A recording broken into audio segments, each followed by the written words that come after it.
Salut salut, bienvenue pour une nouvelle vidéo et aujourd'hui on va parler de films parce que je me suis rendu compte que ça faisait hyper longtemps que j'en avais pas parlé. Je pense que la dernière vidéo que j'ai sortie doit dater du mois de décembre, début décembre, quelque chose comme ça. Donc là on est début avril et évidemment je vais pas vous parler de tous les films que j'ai vus entre décembre et avril parce qu'il y en aurait trop, mais j'ai pas vu tant de films que ça en décembre et en janvier. Déjà parce que il y a les fêtes de Noël, tout ça, et plein d'autres trucs à faire à côté et du coup j'ai pas forcément le temps, mais aussi et surtout parce que tous les films qui sortent en décembre, enfin la majorité des films qui sortent en décembre au cinéma ne m'intéressent pas en fait. C'est rapidement des comédies romantiques, des trucs de Noël et tout, ou alors genre il y avait Star Wars et tout, mais moi ça m'intéresse absolument pas. Donc du coup, je crois que j'ai vu un film en décembre et un film en janvier. Donc du coup voilà. Du coup j'en ai de novembre à février. Voilà, j'ai coupé parce que sinon ça c'est vraiment trop. Je crois que j'ai 5-6 films, un truc comme ça, j'ai pu vérifier, mais je crois que c'est ça. Et avant de commencer, je voulais aussi vous dire, je sais pas trop ce que ça va donner au niveau de la luminosité. Je me suis dit que ça passait, je verrai vraiment ça au montage. Peut-être que je bidouillerai un truc sur le logiciel, je ne sais pas. Mais voilà, je tourne la vidéo en rentrant du travail. Il est actuellement 6h20. Ça va, il fait encore à peu près le jour, même s'il y a des nuages et qu'il pleut un peu. Mais bon, voilà, je suis désolée si vous trouvez ça un peu trop sombre. J'avais vraiment envie de tourner la vidéo, donc je fais avec les moyens du bord.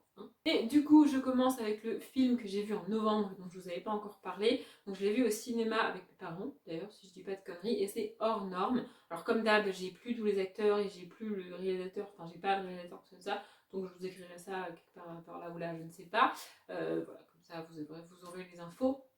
C'est un film qui parle de. Donc c'est un film français qui parle. On va suivre une association qui aide les jeunes, principalement, atteints d'autisme ou handicapés ou atteints d'autres maladies, je ne sais plus trop. Et en fait, ces jeunes, si on les met dans des hôpitaux ou même dans des endroits spécialisés la plupart du temps, on ne fait que, entre guillemets, les bourrer de médicaments, histoire de les droguer littéralement pour qu'ils ne soient plus actifs et qu'ils ne puissent plus faire ce que leur maladie leur fait faire au lieu de les aider à accepter leur maladie et à vivre avec. C'est ça qu'on fait et du coup selon l'association c'est pas cool du tout. Et donc on suit un homme principalement, je crois que c'est Vincent Cassel, mais j'ai tellement peur de dire une connerie que je sais pas. Et donc on suit cet homme qui gère l'association, sauf que l'association c'est une association. Merci Audrey. Et donc ça n'a pas pour but de faire de l'argent, ça vit grâce aux dons, grâce aux donateurs. Et le problème, c'est que, le truc, c'est que ça coûte très très cher de faire ça. Et donc, à force de vouloir aider tout le monde et toujours plus et toujours plus, voilà, il y a une espèce de loi du budget, enfin, les gens du budget qui débarquent, qui disent il faut arrêter de vouloir aider tout le monde, c'est pas possible. Et le gars répond mais non, mais je veux aider tout le monde, je vais aider tout le monde. Donc voilà, c'est un peu le combat entre les deux. C'est un film ultra humain, vraiment vraiment cool. L'un des deux acteurs principaux, l'un des acteurs qui joue un malade, en fait, une personne atteinte d'autisme ou d'autres maladies, je ne sais plus, je crois qu'il est autiste lui, il est vraiment dans la réalité. Alors je pense que dans la réalité, il l'est moins que dans le film, parce que du coup, sinon il pourrait peut-être pas faire le film, mais je suis pas très sûre. Et voilà, je pense que globalement, c'est tourné avec des acteurs qui ont vraiment ces maladies, et ce qui est vraiment cool. Et voilà, c'est un film vraiment vraiment super, j'ai adoré ce film. Ça fait longtemps que je l'ai vu maintenant et pourtant j'ai encore des images et les émotions que j'ai ressenties en le regardant. Voilà, je pense que c'est typiquement le genre de film que je pourrais re-regarder un jour. Alors malheureusement il est plus dispo au cinéma à l'heure où sur cette vidéo parce que je suis toujours à la bourre. Mais si vous ne l'avez pas vu quand il était au cinéma, regardez-le en DVD, quand il passe à la télé, n'importe où vous voulez. Mais franchement c'est un film vachement bien. Après j'avoue, je suis globalement plutôt fan de films français. Le deuxième film, je l'ai regardé en décembre et je ne l'ai pas vu au cinéma parce que je ne sais même pas s'il est sorti au cinéma, mais en tout cas il date un petit peu. C'est The Aeronaut. Je pense que ça se dit, je suis pas très sûre avec mon accent, mais en gros, l'aéronaute quoi. Bon, la traduction ça doit pas être ça non plus. Bref, The Aeronaut. Donc en fait, j'ai voulu regarder ce film déjà parce qu'il y a une part historique, en plus parce qu'il y a une part féministe, et aussi et surtout parce que l'acteur principal, c'est l'acteur qui joue Norbert Dragonnier, Newt Scamander, dans Les Animaux Fantastiques. Alors j'ai pas son nom, mais pareil, il sera écrit quelque part par là. J'aime beaucoup cet acteur, donc je l'ai découvert dans Les Animaux Fantastiques, et du coup je voulais absolument regarder ce film. En fait, ce film raconte l'histoire, on est en Angleterre, je crois, et en fait, il y avait une femme, pilote de montgolfière. Lui est scientifique, et en fait, il veut faire des mesures dans l'espace, j'allais dire. C'est pas dans l'espace, mais dans le ciel, vous voyez, quand tu t'envoles avec une montgolfière, tu montes haut dans l'atmosphère. Il veut faire des mesures, il a fait des prévisions, et voilà, c'est ça qu'il veut faire. Sauf que du coup, évidemment, monter très très haut avec une montgolfière, c'est très très dangereux parce que tu n'es pas protégés, il y a de moins en moins d'oxygène, ils ont hyper froid, franchement il y a des scènes où ils sont couverts de gel, c'est absolument horrible, t'as froid en regardant ce film. Je l'ai regardé au mois de décembre, donc j'étais parfaitement dans la thématique. Et donc en fait, c'est ça, il convainc une femme pilote de repartir en montgolfière alors qu'elle avait juré qu'elle ne le ferait plus, bref. Et donc le but c'est qu'il batte le record du monde d'aller le plus haut possible. En fait, il faut qu'il batte le record de hauteur en montgolfière. Je sais plus en quelle année ça se passe, mais ça se passe il y a très très longtemps du coup. Et voilà, c'est ça, on va suivre leur ascension, enfin, on va suivre la préparation en parallèle de l'ascension. C'est pas d'abord tu as toute la préparation et ensuite tu as toute l'ascension, c'est un peu en parallèle, en alternance au niveau du temps. Et franchement, j'ai adoré ce film. Comme je l'ai dit, il y a une part de féminisme parce qu'à cette époque-là, une femme pilote, c'est très très mal vu. C'est aussi pas du tout pratique de monter dans une montgolfière avec une espèce de robe, tu vois, parce que c'est l'époque où les femmes n'ont pas le droit de porter un pantalon, c'est insupportable, possible.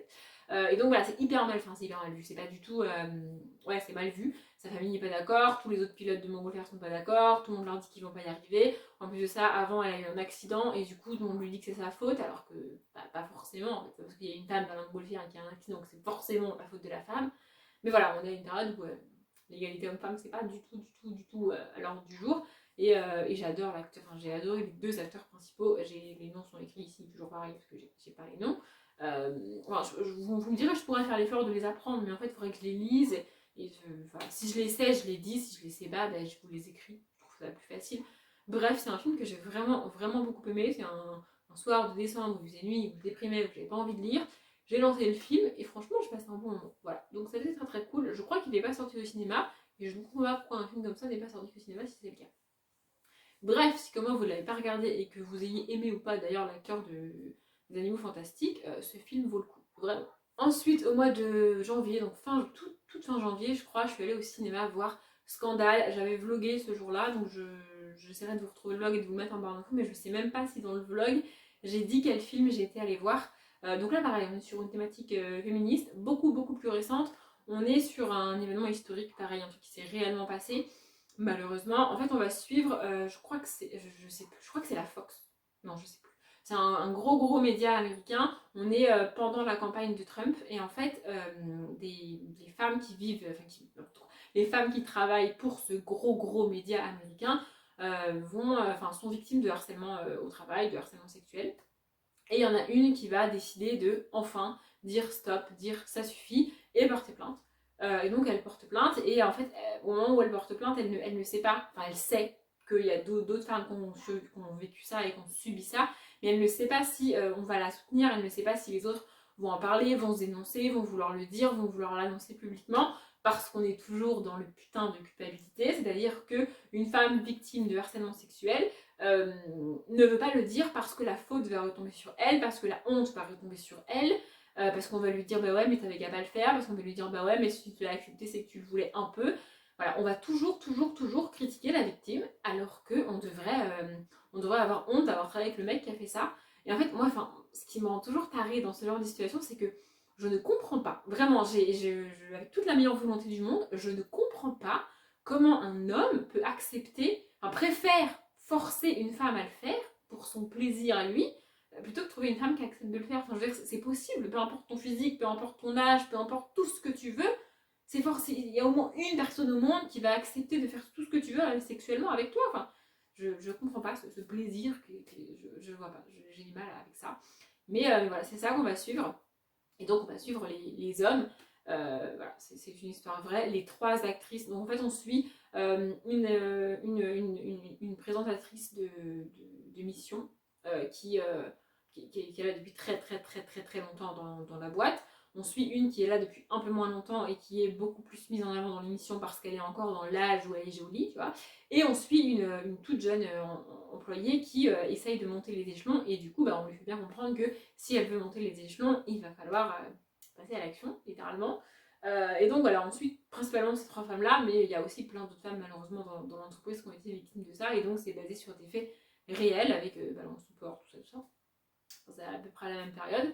Et ce qui m'a vraiment choquée, alors j'ai plus les chiffres en tête, j'essaierai de les retrouver et de les écrire quelque part si je peux, mais c'est qu'à la toute fin du film, donc comme c'est une histoire vraie, on t'explique, il y a une espèce de phrase qui te dit que les femmes ont eu gain de cause.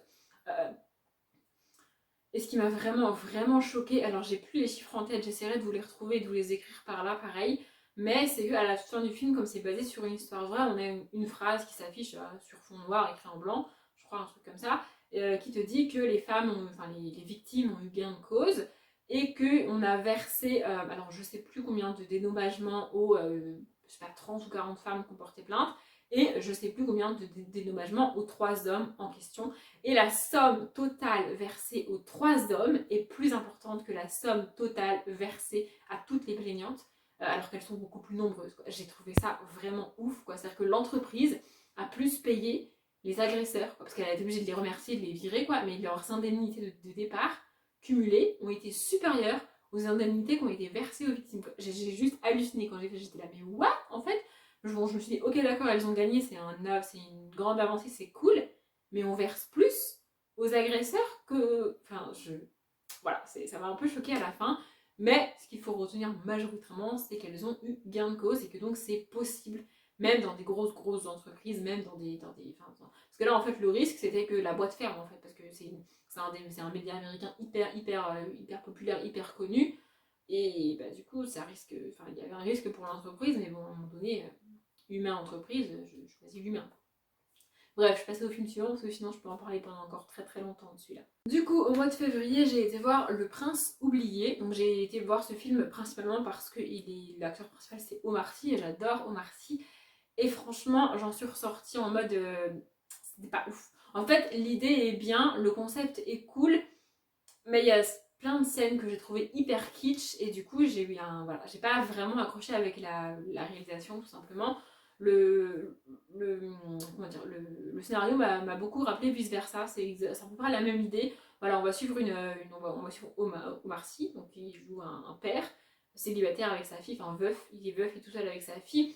Et donc voilà, sa fille, depuis qu'elle est toute petite, il lui raconte des histoires, il lui invente des histoires. Et donc les histoires qu'il lui invente, on a les images. En fait, c'est Omar Sy qui joue le personnage de l'histoire qu'il raconte. Et il y a tout un autre personnage. Et ces scènes-là que j'ai trouvé hyper kitsch, pour moi hyper mal faites. En fait, vraiment, ça gâche tout parce que le concept est cool, mais alors le kitsch du truc, peut-être que c'est voulu, mais avec moi, ça n'a pas marché. Et donc voilà, plus elle grandit, il continue à lui raconter des histoires. Et à un moment donné, elle va rentrer au collège. Et donc elle va lui dire non mais c'est bon papa, j'ai plus besoin que tu me racontes des histoires. Et donc on va voir le royaume qu'il a construit avec le prince s'effondrer parce que la princesse En fait elle a changé de prince, elle est tombée amoureuse d'un garçon. Et donc du coup voilà, on a la rivalité entre les deux princes et puis on a le royaume qui s'écroule parce qu'il n'y a plus besoin d'histoire puisqu'elle a grandi. Donc c'est le même concept que dans Vice Versa. Dans Vice Versa c'est pareil, on a les mondes qui s'effondrent et qui s'écroulent parce que la petite fille grandit et qu'elle a plus besoin de tout cet imaginaire là. C'est exactement le même principe. J'aime bien ce message, je le trouve vraiment cool, mais j'ai pas vraiment matché avec le film parce que j'ai eu un problème de réalisation. J'aime beaucoup Omar Sy, il joue très bien. La petite fille, enfin l'ado, je pense qu'elle est ado, l'actrice ado qui joue sa fille est vraiment cool. Et puis il y a aussi sa voisine qui est assez importante dans le film. Mais voilà, j'ai pas complètement adhéré à cause des scènes que j'ai trouvées kitsch. Et puis du coup, elles sont très présentes parce qu'on est à moitié dans notre monde, à moitié dans le monde créé pour sa fille. Et voilà, du coup, je suis ressortie du cinéma en me disant c'est dommage, ça aurait pu vraiment être cool. Et au final, c'était pas top. Voilà, j'ai pas vraiment aimé ce film-là. Omar Sy reste un acteur que j'aime beaucoup. Et voilà, je trouve ça dommage. Mais voilà, ça aurait pu être génial. Et c'est juste bien, en fait. Voilà. C'est mon sentiment après ce film-là. Cet avis est pas ouf, je vous l'accorde, mais je pense que le film n'est plus dispo au cinéma non plus. Mais voilà, si vous aviez hésité à le regarder, à aller le voir au cinéma et que finalement vous n'y êtes pas allé, pour moi vous avez bien fait. Peut-être que vous l'avez vu et que vous avez d'autres avis. D'ailleurs, si à chaque fois que je parle des films, qu'ils soient récents ou pas, si vous les avez vus, dites-moi ce que vous en avez pensé aussi en commentaire. Allez-y, vraiment, ça m'intéresse de comparer mes avis aux avis des gens. C'est un truc qui me... Enfin, c'est aussi pour ça que je fais des vidéos, vous me direz. Bref, film suivant, sinon on est là pour 1000 ans. Et donc les deux derniers, je les ai aussi vus en février, évidemment. En fait, c'est des films pour le coup pas du tout récents et hyper connus, c'est juste que je les avais jamais vus. En fait, j'ai regardé le vlog de Piketty Bookin, donc Stéphanie depuis de la chaîne Piketty Bookin. Je pense que vous la connaissez, mais au cas où, allez jeter un oeil. Moi, je l'adore et je vous le mettrai sa chaîne en barre d'infos. En fait, elle a fait un vlog Instagram contrôle mes lectures. Je crois que c'est ça. Et au cours le vlog dure 50 minutes, je crois. Il est vraiment très long du coup, parce que c'est sur une semaine et qu'elle lit beaucoup. Et donc du coup elle donne son avis sur les livres à chaque fois évidemment. Et au cours de ce vlog, je crois que c'est dans cette vidéo là, elle a parlé de Hunger Games. Elle a dit que quand elle faisait la couture, parce qu'elle a une boutique Etsy aussi d'ailleurs, donc quand elle faisait de la couture, ça lui arrivait de regarder chaque jour un Hunger Games en fait. Et là du coup je me suis dit, il serait peut-être temps que je regarde les deux derniers films, donc La Révolte partie 1 et La Révolte partie 2. Parce qu'en fait, moi j'ai regardé le premier film, j'ai vu le premier film et je me suis dit ok ça a l'air cool. J'ai lu la trilogie et puis j'ai jamais regardé la suite en fait. Depuis quelques, genre ça doit faire peut-être 2 ans, je m'étais dit bon bah allez je vais regarder le film 2. J'ai regardé le film 2, donc L'Embrasement, et j'avais jamais regardé les deux derniers hein, parce que comme je connais la fin, comme je connais l'histoire et que c'est une saga que j'ai lue il y a bien 7 ans maintenant, mais ça me reste en tête, vraiment j'ai les scènes, j'ai les grosses actions, les gros événements de chaque livre, je les ai encore en tête. Du coup je voyais pas vraiment l'intérêt de regarder le film parce que je connais déjà l'histoire. Mais j'ai fini par me dessiner, surtout que j'adore donc Jennifer Lawrence, elle, j'ai son nom, et j'adore aussi l'acteur qui joue Pita. Lui, j'ai pas son nom, enfin, je me demande pas pourquoi, mais je n'ai pas son nom. Je les adore tous les deux en tant qu'acteurs, vraiment. Et donc je me suis dit, allez vas-y, je chauffe. À la base, je voulais regarder genre un film le samedi et puis un film le dimanche soir, et au final le samedi soir j'ai tout regardé parce que je pouvais pas m'arrêter, donc j'ai tout regardé. Alors je peux pas vous dire vraiment si c'est hyper bien adapté, si c'est hyper fidèle, parce que comme je l'ai dit, j'ai lu le livre il y a 7 ans, donc je ne sais pas. Par contre, les grosses actions dont je me rappelais et les gros événements qui se passent, pour moi, ils y sont. Alors peut-être qu'ils ne sont pas dans le bon ordre, et peut-être qu'il y a des libertés qui ont été prises, mais voilà, après 7 ans de lecture, en regardant le film, j'ai pas l'impression, moi je me sens pas trahie par ce film, j'ai pas l'impression que c'est totalement n'importe quoi et que c'est totalement très très éloigné du livre. Non, pour moi ça va. Après voilà, il y a des petites subtilités, des événements minimes, mais du coup comme je les ai oubliés, je m'en rappelle pas, donc ça me dérange pas qu'ils soient pas dans le film, je suis pas très clair ce que je dis. Je vais quand même faire un petit résumé pour ceux qui débarqueraient et qui ne sauraient pas de quoi je parle. Donc Hunger Games est une trilogie écrite par Susan Collins, dans laquelle on va suivre Katniss, qui est issue du district 12, donc il y a 12 districts en tout, enfin 13 mais 12, bref. Donc il y a les Jeux de la faim qui sont organisés, comme le titre l'indique, et donc chaque année il y a deux tribus, ça s'appelle comme ça, désignées par district pour aller jouer aux Jeux de la faim. Et donc en fait le but c'est qu'ils s'entretuent tous pour qu'à la fin il ne reste qu'un vainqueur. Et donc je crois que quand ça démarre ça doit être les 73e ou 14e Hunger Games, je sais plus, un truc comme ça. Et donc, nous, on va suivre Katniss. En fait, au tout début, Pita, donc, qui est l'autre personnage principal, est tiré au sort. Il va devoir aller jouer, enfin, aller faire les Hunger Games. Et la petite sœur de Katniss est tirée au sort. Et Katniss se porte volontaire à la place de sa sœur. Et à partir de là, on va les suivre, eux, dans les jeux et tout, et tout, et tout. Et donc, moi, j'ai regardé les derniers films. Vraiment, j'adore. Et ce que j'ai adoré, et c'est le jeu d'acteur de l'acteur qui joue Pita. J'ai toujours pas son nom. Parce que vraiment le rôle de Pita dans ce dernier tome, dans ces deux derniers films et dans ce dernier tome de trilogie, est vraiment très très compliqué. Il est à l'opposé de ce qu'il a, des relations qu'il avait avec les personnages avant. Et franchement, j'ai trouvé que c'était super bien fait, qu'il jouait hyper bien, on y croit vraiment. J'avais vraiment envie de le prendre et de lui faire un câlin parce qu'il en a besoin dans le film. Voilà, bref, j'ai adoré la trilogie, j'ai adoré ces deux films, vraiment. Je ne sais pas pourquoi, j'aurais dû les regarder avant en fait. Enfin, je ne sais pas pourquoi je ne l'ai pas fait. Mais voilà, du coup, si jamais j'ai à un moment donné, je me tâte à relire les Hunger Games, peut-être qu'au lieu de les relire, je regarderai les films. Parce que moi, je trouve que globalement, c'est bien adapté. C'est pas complètement détonnant, c'est pas complètement décalé. Ce n'est que mon avis, et c'est mon avis après 7 ans de lecture, j'ai forcément oublié beaucoup de choses. Je le répète, mais je sais qu'il y a des fans qui sont extrêmement attachés aux livres et qui sont absolument rageants face aux adaptations, donc voilà, je le dis. Mais voilà, j'aurais dû la regarder plus tôt. Donc si vous êtes dans mon cas et que vous avez lu la trilogie et que vous avez jamais regardé les films, regardez-les, parce que franchement ça vaut le coup. Vraiment, les effets spéciaux et l'Arial est vraiment dingue aussi, c'est vachement bien fait. Bref, j'adore ce film, j'adore cette trilogie, donc si vous n'avez pas lu d'ailleurs, lisez Hunger Games parce que c'est vraiment cool, et si vous n'avez pas vu les films, franchement ils valent le coup. Alors certes ils sont un peu longs, mais ça vaut le coup. Bon du coup j'ai beaucoup parlé, et si je continue la luminosité va disparaître, il va finir par faire nuit. Donc je vais m'arrêter là, j'espère que cette vidéo vous a plu. Comme je l'ai dit, si vous avez un autre avis sur un film, ou même le même avis que moi, ou si je vous donne envie de regarder un film ou pas, n'hésitez pas à commenter. Moi j'adore répondre aux commentaires, alors je ne le fais pas toujours au quotidien, mais j'adore répondre aux commentaires. Bref, je m'arrête là. Comme d'habitude, je vous souhaite une bonne journée, un bon après-midi, un bon appétit ou une bonne nuit, et je vous dis à bientôt.